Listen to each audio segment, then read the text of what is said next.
Hello there, this is Cheryl of Knitting Matters. I've come in a bit early here as I need to make sure that you can see me and hopefully hear me. Oh, you can. As I need to make sure that you can see Okay, me. so that was me speaking to you, so we know that that's working. So let me, Make sure that oops. You'd think I'd know what to do by now, wouldn't you? But that's great. I will turn that sound down now. I think I know what to do by now. Now that you know, now that I know you can hear me, that's great. Well, it's a rainy old night here, let me tell you, in Lancaster, Pennsylvania, and I'm sure it is for if you're watching other parts of the northeast. I hear that some parts of the country actually had snow today, in the middle of November. Wow. But I suppose that's not a rarity, really, for some of you. I'm just not used to it, but it's nice to see cooler weather, that's for sure. Having spent 14 years in Florida, it's really nice to see the seasons, and the trees have been spectacular in Pennsylvania. Absolutely lovely. I hope you're all well, and I hope that this will be a really nice session for you. I do want to leave it till 7 o'clock before we start, as that's the time that we published it as. And it is now 7, as if by magic. It is now 7 o'clock. So welcome indeed. I'm Cheryl Lampard. Welcome to Knitting Matters. This is season 3, episode 16. Thank you so much for joining me, whether you're watching live or the replay later. I'm delighted that you're here. I'm a fibre artist, I'm a knitting educator, I'm a Craft Yarn Council certified instructor. I used to be a very proud yarn store owner in Brighton, England, and one of the great joys of having a yarn store, apart from being surrounded by all that glorious yarn, is teaching people how to knit. I loved doing it then and I love it now. I probably love it even more now because I can reach more people. So today we're going to talk about two-colour brioche in the round. Now, just as a quick recap, brioche, this is single colour brioche. This is the headband that we did in season 1, episode 38. This is knitted, it's brioche stitch, but it's knitted flat, i.e. you knit it on straight needles and you turn at the end of every row. In the last episode, I demoed, which was season 3, episode 15, I demoed two-colour brioche, and I worked flat with that, but I used DPNs because I needed to slide the work from one end to the other of the needle. Now, I don't have that sample to hand. I'm afraid I unpicked it, which was a bit silly of me, but thinking I wouldn't need it for some reason, but I unpicked it, so I don't have it to hand. But anyway, if you want to watch fully that episode, that is season 3, episode 15. I'm just going to put my phone on silent because I'm getting a little feedback from it. And I also explained in that episode the particular brioche terminology that you need. I won't go through all of that except to say that we will be using the two most important, or two of the 4 most important abbreviations for brioche knitting, which is brioche knit and brioche purl. You'll see them in patterns written as BRK for brioche knit and BRP for brioche purl. That also gets sort of abbreviated, and it's kind of easier to say as brioche, as barks for brioche knits and burps brioche pearls. I just like saying that. So anyway, I'm going to switch to the worktop now, and I must remember to keep moving that mouse. Okay, so we can get started. A couple of other things to remember in brioche. Slipped stitches are always slip purlwise, which is sort of fairly standard for most knitting anyway, unless your pattern says otherwise. So they're always slip purlwise. Now in one colour brioche, each row is worked twice, i.e. it's 2 passes to get 1 row. And I think I mentioned last time that if I counted it up, it actually looked like, on the sample of knitting that I had, it looked like 20 rows. You could see 20 of these sort of ribs stitches, but that actually was 40 rows that I'd worked. because 2 passes equals 1 row. Now in 2 colour brioche, where we knitted it flat, the same thing applied, but because there were 2 colours, we had to repeat 4 rows to make 2 rows of 2 colours. So because each row required 2 passes, as it were, because we had 2 colours, each colour needed 2 passes, therefore 4 rows. Now 2 colour brioche in the round is actually a bit easier, as we're working in paired rounds. This is a sample that I did years ago, my very first sample, and I'll come back to that again later and show you some of the mistakes that I made, because I think you need to know that it's perfectly okay to make mistakes, and brioche is one of those things that sometimes for some people it takes a little while to get the hang of, and you think, I'm never going to get this, and then it suddenly all clicks and you do, and then you wonder how you ever found it a challenge. But the first time I did this, it was a challenge.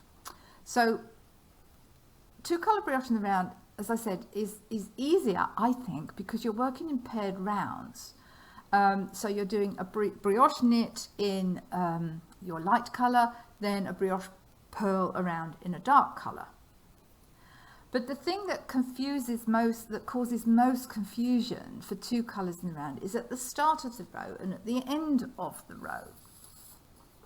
So I'm going to show you some work that I've been doing, which is my demonstration sample.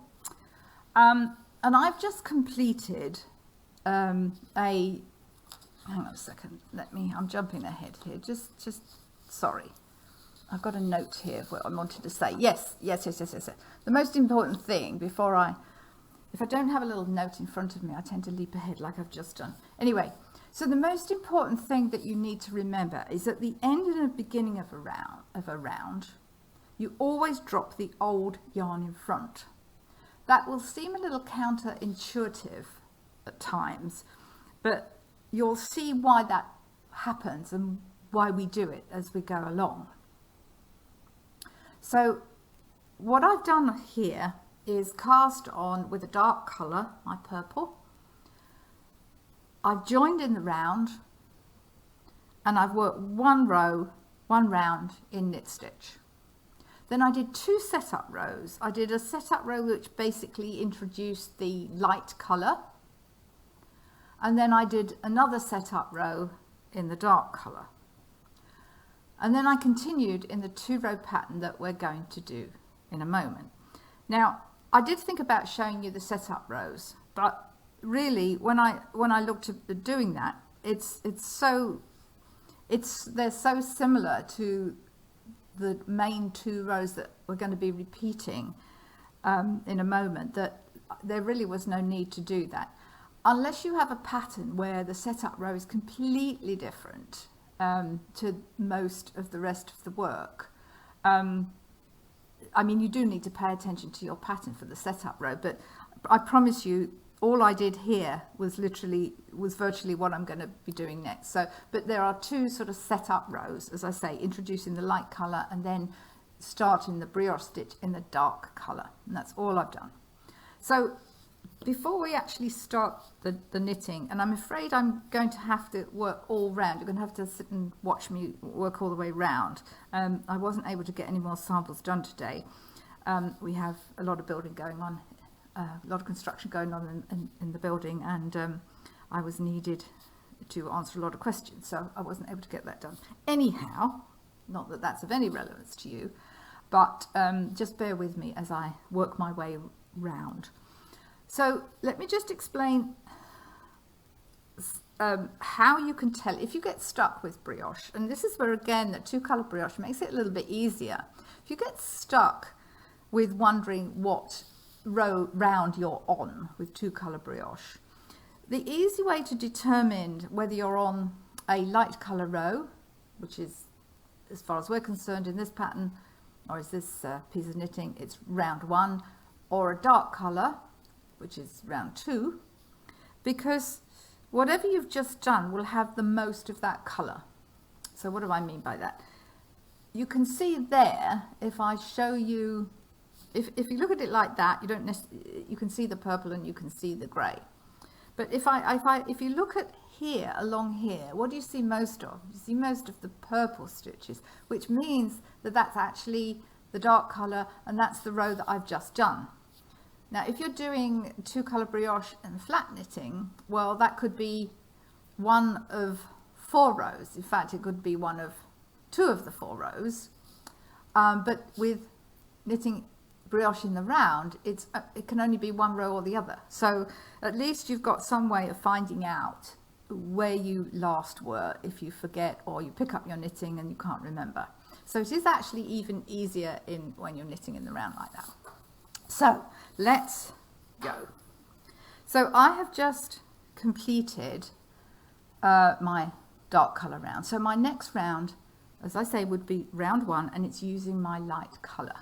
Now my first stitch, I'm going to move my marker.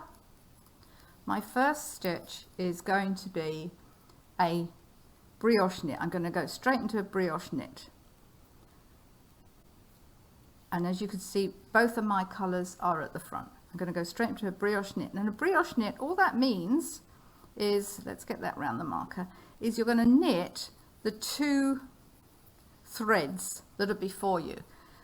In brioche, when we do these wraps, when we do the yarn overs, and you'll see again in a minute, I'm wrapping over or around the stitch. It's almost like it's wearing a shrug over its shoulders. But we count that as 1 stitch. That is not 2 stitches. That is 1 stitch. We're working in pairs, remember. So that's my brioche knit that I've done. Now I'm going to bring my yarn forward. I'm going to slip 1. I'm going to do my brioche knit. And this is where I'm afraid you will have to bear with me. I was trying to, so slip 1, my yarn is forward. Brioche knit, slip 1, bring the yarn forward. Slip 1. Brioche knit. And I'm going to go around like this, and as I go around, you'll see that from being mostly purple yarn on the stitches, it's now grey. Bring my yarn forward, and I'm doing a brioche knit. Bring my yarn forward, slip 1, brioche knit. Now sometimes they'll get a bit muddled and scrunched up, but you can always tell if you think, oh, I don't know where I am. Again, your slip stitch is usually quite clear, and your wrap stitches, sometimes they do get separated, but you'll be able to see the path of it. If it started there and finished there, then you know it's a stitch, it's a yarn over. Whereas the slip stitch is standing on its own. Does that make sense? Slip stitch there, and you can see clearly there that's gone from sort of bottom right over to top left, if I kind of roll that like that. Anyway, let's carry on. So here, this one's in a bit of a muddle. Good example there. That's a bit of a muddle there. So all I need to do is kind of just, with my fingernail, I just want to see where my stitch is. Now, I'm not going to knit the wrong one, because that can happen, and then you get into a terrible pickle. So my yarn was forward, I slipped that stitch, brioche knit, yarn forward. I'm not going to say it every time, but so this would be my slip stitch, and this would be my bark, BRK, for my brioche knit. As I say, you are going to have to put up with me, I'm afraid, just marching around this whole round. Of course, if you're watching later, you can fast forward this on the video, but as this is live, I can't really fast forward this. But at least it gives you a chance to see what I'm doing. And it is important that I get to the end of the row, because I want you to see what happens. Slip, brioche knit, slip. I know this is tedious watching me, but if you're working with me, if you're knitting with me, that's great. We can knit along. It's always nice if you're knitting along with me. There again, there's another one that I could quite possibly think, oh, that's my slip stitch, but actually what's happened is just the yarn has got caught up. Can you see that there on this one? It looks like a single stitch, but it isn't. Now that I adjust that with my finger, now you can see that that's where the slip stitch is. Slip stitch, brioche knit, slip stitch, brioche knit, slip stitch, brioche knit. I did try and do a smaller round so that you wouldn't have the tedium of watching me go round, but I didn't want to use double pointed needles for this. They're not my favourite thing anyway, and I just thought that's going to be more confusing with lots of needles in the way. And this was the smallest needle I had, a 16-inch. I do have some of those very tiny ones, but I thought they would be a bit fiddly for demonstration purposes, so this was all I could do. So, but brioche is such a lovely stitch pattern. Oh, I think once you start getting into the rhythm of it, it's just so lovely. I think you'll be quite addicted to it, as indeed I am. I love brioche. It takes a few rows for the pattern to form. When you first start doing this, it looks like sort of knotted chewing gum for the first couple of rows. It takes sort of 6 to 8 rows or more. Yeah, about 6 or 8 rows for you to really see the pattern coming, because remember, it's 2 passes. And now we are coming up to the end of the light colour row. So I need to show you what to do here. So I'll go a bit slower now. My slip stitch, I still do my brioche knit there. I bring that yarn forward. Now, when I get to the last stitch, when I get to my last slipped stitch, which it will be, that's my slip stitch there, and it's my brioche knit there. Okay. And this is my slipped stitch. This is my last slip stitch on that row. So I'm slipping that, but I can't really, I've got nowhere to go with that because I'm changing colour. So all I would do is bring that right round for that to be held and then drop that in front. I'll show you that again. Let me just tink back again so that you can see what I'm doing. This is where my marker is. I'm just going to go back a few stitches. Okay, so this was a brioche knit, bring my yarn forward, slip that stitch, my brioche knit. Now I'm going to, this is my last stitch in this row, it's a slip stitch, but if I just do that yarn over, it's got nowhere to go, so I need to bring that all the way round and just hold it there and drop that one. Now I need to slip the marker and I need to pick up the purple, and I'm going to start with a slip stitch there. I've caught that up there wrongly, sorry, that I caught that with my needle. So I've got my, no I didn't, that's right. Nope, hang on. That's it. Sorry, I did get, see, it happens. So now I start with a slip stitch, and then it's a brioche purl. Okay, I'm going to go back on that because I confused you, I think.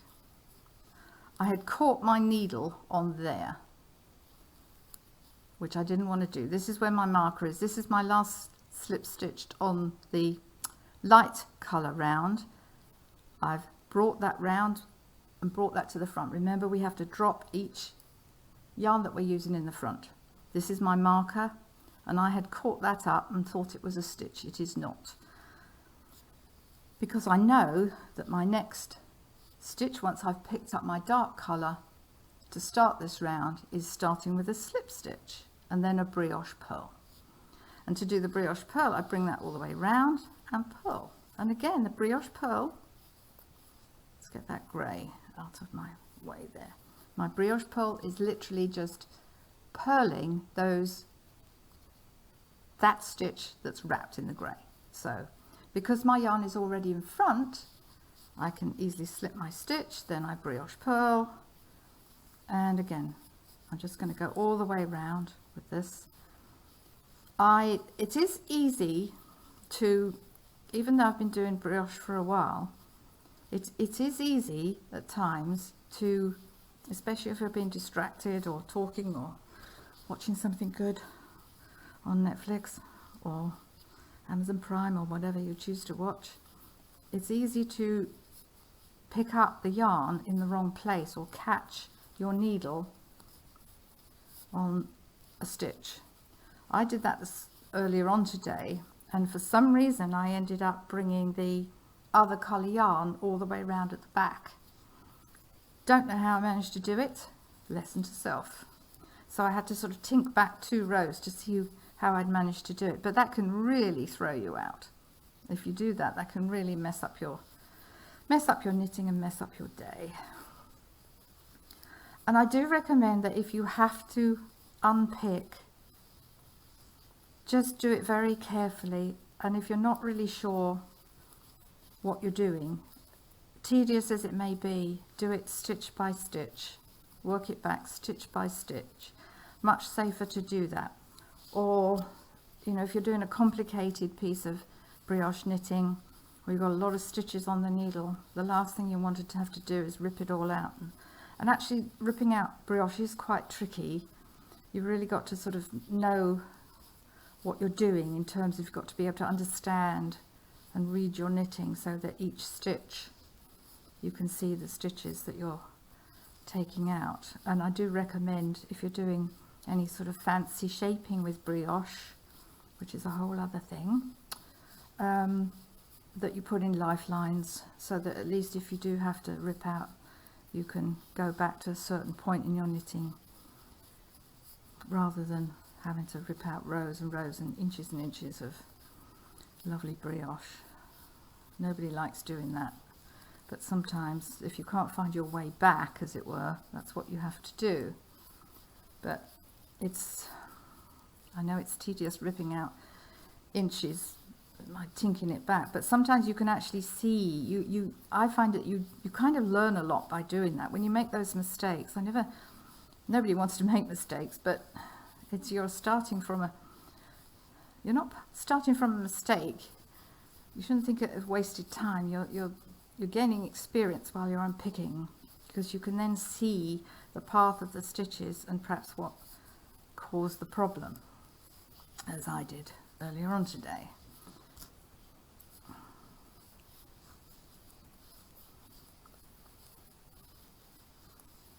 Okay, just a little more and then I'll show you what to do at this end.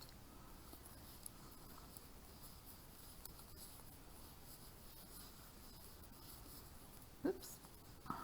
I'm leaning over so you can see in the camera, but I'm leaning on my yarn at times, so I'm catching it against myself. Right, coming up to this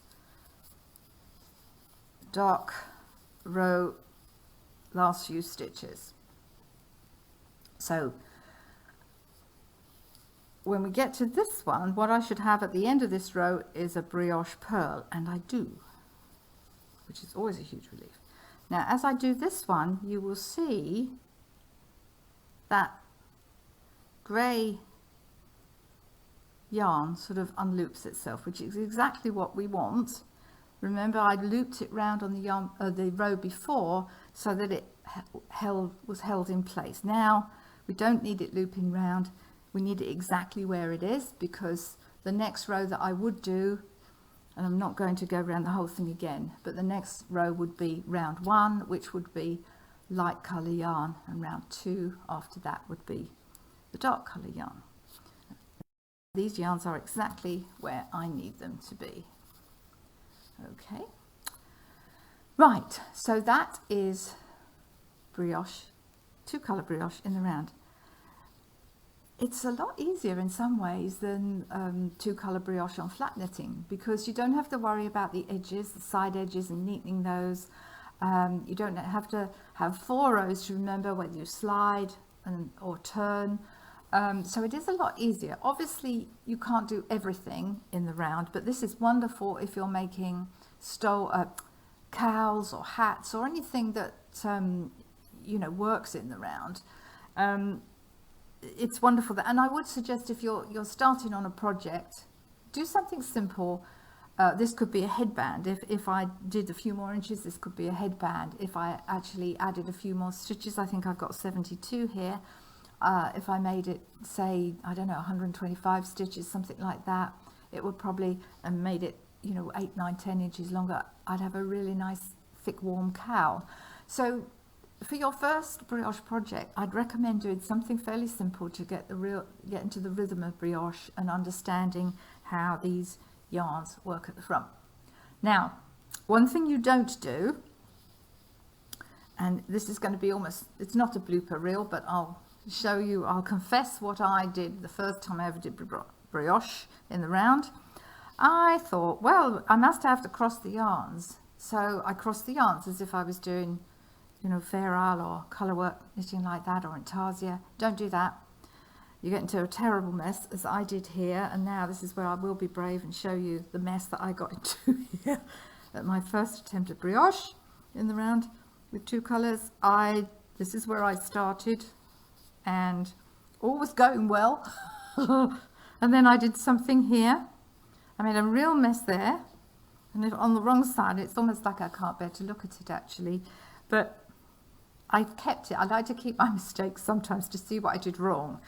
And I know there I twisted my yarns and I ended up with a yarn over that made a hole, and then I ended up with extra stitches, which is why the whole thing sort of skews off a bit. It's a bit, it's got a life of its own, whereas this one is growing up nice and straight. But I was doing a sort of online class, and I was keeping up quite nicely, and then I wasn't. So, but hey, that's how we learn. I think Tom Daly, the British diver, who's a great knitter, said he's not learning from mistakes, are learning again from a point of experience, something like that, which I love. I love that statement. So, what I did want to say here was, and just in case you are wondering, at the end of your brioche rounds, you're going to either find a slip stitch either side of the marker, or a brioche purl and then a brioche knit either side of the marker. That's correct. That's as it should be, because you've got an even number of stitches, so it can't be otherwise. Okay, so it does seem a bit alarming because we're not used to that. We're used to, in a rib, we're used to it being consecutive, one after the other. But here you're going to end up, you can't help it, you're going to end up with either 2 slip stitches either side of the marker, or a brioche purl and a brioche knit. And that, I think, was another reason that I couldn't work it out when I was doing my first time of it. One last thing I want to show you, this piece of knitting has absolutely no relationship to brioche, but I want to show you the cast off. So if I was casting off in brioche, there are many ways to do it. You can do a 2-colour cast off, you can do all sorts of fancy ones. But because I started this with a dark colour, I want to finish with a dark colour. So what I would do here, what I would do in this particular instance is, because I need a stretchy bind off as well. Brioche is very stretchy, by sheer nature it's super stretchy, and I did a long tail cast on there, which again is nice and stretchy, not too loose, but it's nice and stretchy. And I want to match the elasticity of my cast on with my bind off. So what I would do a closing round, as it were, in the dark colour. So I would just knit the brioche knits as a normal knit stitch. I wouldn't do actually, yes I would. I'd do a brioche knit, I'd purl one instead of slipping it. Brioche knit, purl one. I would go all the way around like that. Then I'd knit one more round. Then I would cast off using, bind off using maybe a size larger needle if my bind off tends to be tight. Or in this case, I'm just using the same needle for a piece of knitting. But I'd use something called a suspended bind off. This is just a sample of knitting that I've got handy, so I'll show you on this. So what you would do after you've done your closing round and then your round of knit, I would knit 2 stitches. This is how to do a suspended bind off. So you knit 2 stitches, pull the first one over, but don't drop it off the left hand needle. You kind of reach across and then knit the next one. Now I can drop that off. Let me do that again for you. This is, you would pull that across like a normal bind off, but you don't take it off this needle yet. You then kind of bring the right hand needle around the other side of that and knit into the next stitch on the left hand needle, and then pull them both off. And you see you get a rather nice sort of, it's not a loose bind off, but you get a, it's got a bit of flexibility in it. I'll just do a couple more so you can see. You can use this on anything. It doesn't have to just be brioche. You can use this on anything that needs a little bit more elasticity. So pulling it over, reaching across, grabbing that one, knitting that. Now you can pull them off. Pulling it over, reaching around, across, pulling it over, reaching it round, across. And you do that across the whole length of the knitting. Okay. I have to concentrate on this one, I find. It's so easy, you get so used to pulling over and taking it off the needle. Okay. There we go. So you would do that across the whole of that piece of knitting, and as you could see, it's nicely flexible there. Not too loose, still nice and neat, but you've got enough stretch that it matches your brioche, your long tail cast on, or whatever other cast on you did for your brioche. I'm going to come back to full screen now. Well, I do hope that you enjoy brioche knitting as much as I do. Do feel free to email me any questions at any time that you have, either on brioche or any other knitting subject, because if it's of interest to you, it'll be of interest to somebody else. So thank you so much for watching. As always, this episode and all others will be uploaded afterwards to our Knitting Matters Facebook page and also our YouTube channel, and the replays are available at any time. If you're searching for this episode, it's season 3, episode 16. And I would say that it is easier if you're searching for any other episodes. The easiest way is to find them on YouTube. There's a whole playlist of all the Knitting Matters videos there, and there's about 90 of them now, something like that. Yeah, around 90 of them. And I did write up full playlists of what each episode contains. So if you're new to Knitting Matters and you'd like a copy of that playlist, just email me, Cheryl at knittingmatters.com, or private message me, and I'll be happy to send you that in a PDF form.